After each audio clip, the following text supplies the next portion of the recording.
আরো তিনজন খেলতে এসেছে, তাদেরকে বলুন হারুন।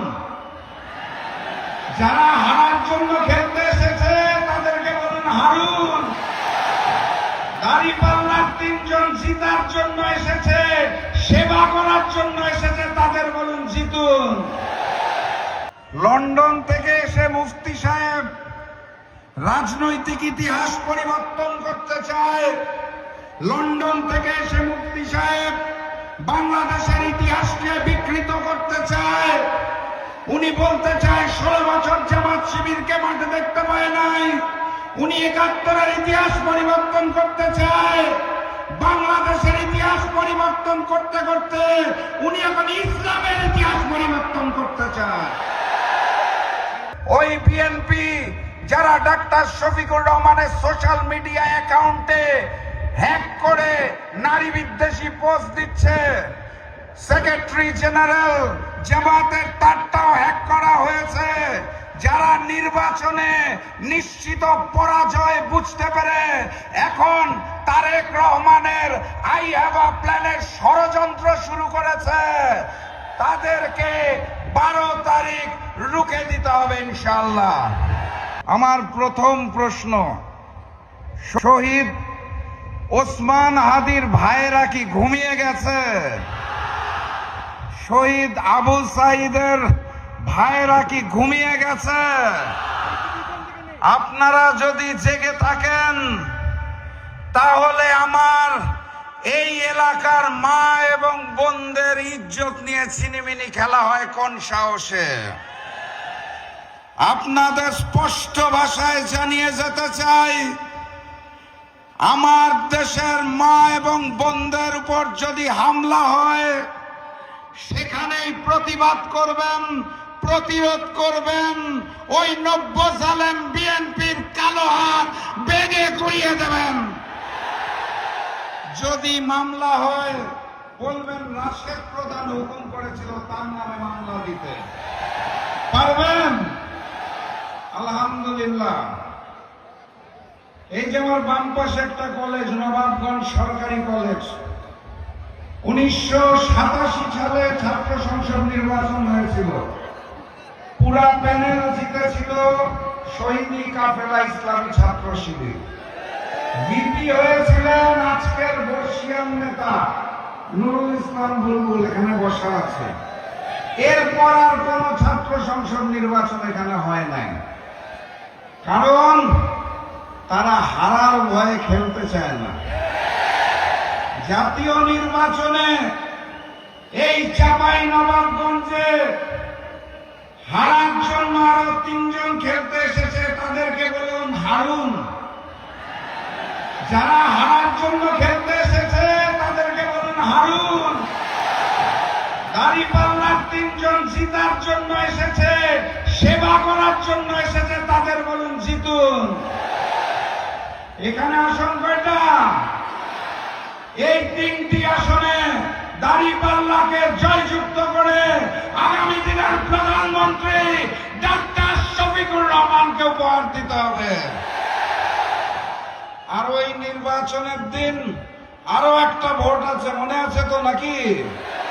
গণভোটে গণভোটে গণভোটে সংগ্রামী সাথী এবং বন্ধুগণ, ওই লন্ডন থেকে একজন মুফতি এসেছে, ছিলেন নাকি আপনারা?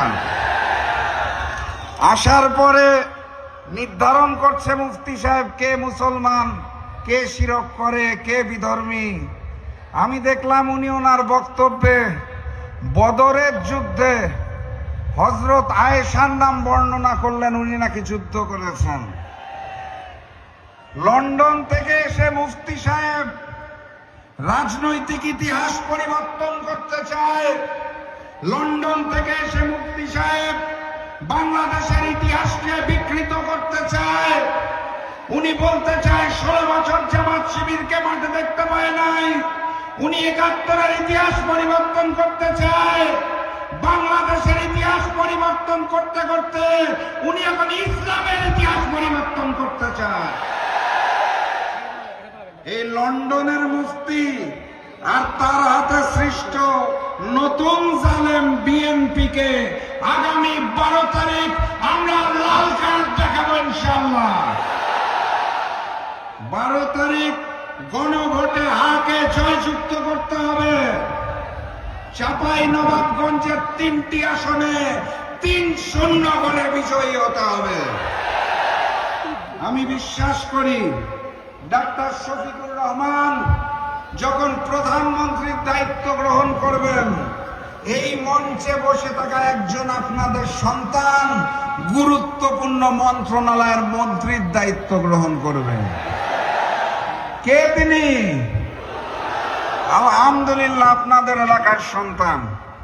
কিন্তু আমি স্পষ্ট ভাষায় জানিয়ে দিতে চাই, ওই যারা হেরে যাওয়ার ভয়ে নির্বাচনকে নানাভাবে প্রশ্নবিদ্ধ করতে চাচ্ছে, ওই বিএনপি যারা ডাক্তার শফিকুর রহমানের সোশ্যাল মিডিয়া অ্যাকাউন্টে হ্যাক করে নারী বিদ্বেষী পোস্ট দিচ্ছে, সেক্রেটারি জেনারেল জামাতের তারটাও হ্যাক করা হয়েছে, যারা নির্বাচনে নিশ্চিত পরাজয় বুঝতে পেরে এখন তারেক রহমানের আই হ্যাভ আ প্ল্যানের ষড়যন্ত্র শুরু করেছে, তাদেরকে 12 তারিখ রুখে দিতে হবে ইনশাআল্লাহ। 11 তারিখ রাত থেকে 12 তারিখ ফলাফল ঘোষণার আগ পর্যন্ত প্রত্যেকটা ভোট কেন্দ্র পাহারা দিতে হবে। পারবেন আপনারা? তাহলে বিজয়ের মার্কাটা কি? আরো জোরে জিতবে এবার ইনশাআল্লাহ। সর্বশেষ কথা বলে বক্তব্য শেষ করব। নতুন বাংলাদেশে নতুন জালেম চলবে না। নতুন বাংলাদেশে ভারতীয় আধিপত্যবাদ চলবে না।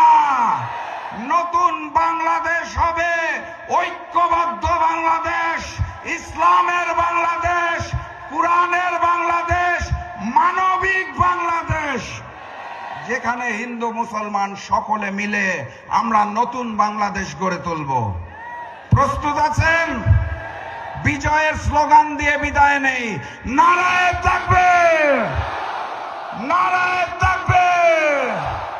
আবারও দেখা হবে ইনশাআল্লাহ। 12 তারিখের পর বিজয় মিছিলে আসবো ইনশাআল্লাহ।